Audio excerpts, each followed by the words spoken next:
Los Angeles Times reports that according to Iraqi officials, hundreds of Sunni men disappeared for months into a secret Baghdad prison under the jurisdiction of Prime Minister Nouri al-Maliki's military office, where many were routinely tortured.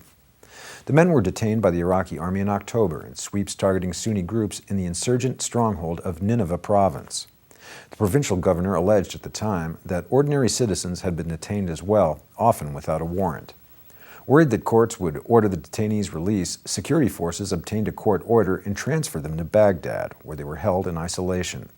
Human rights officials learned of the facility in March from family members searching for missing relatives.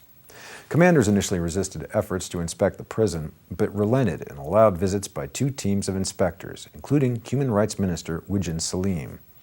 Inspectors say they found that the 431 prisoners had been subjected to appalling conditions and quoted prisoners as saying that one of them, a former colonel in President Saddam Hussein's army, had died in January as a result of torture. An Iraqi official familiar with the inspection said, quote, "More than 100 were tortured. There were a lot of marks on their bodies. They beat people, they used electricity. They suffocated them with plastic bags and different methods." An internal U.S. Embassy report quotes Salim as saying that prisoners had told her they were handcuffed for 3 to 4 hours at a time in stress positions or sodomized.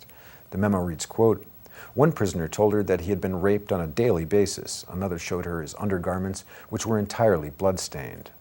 Some described guards extorting as much as $1,000 from prisoners who wanted to fund their families.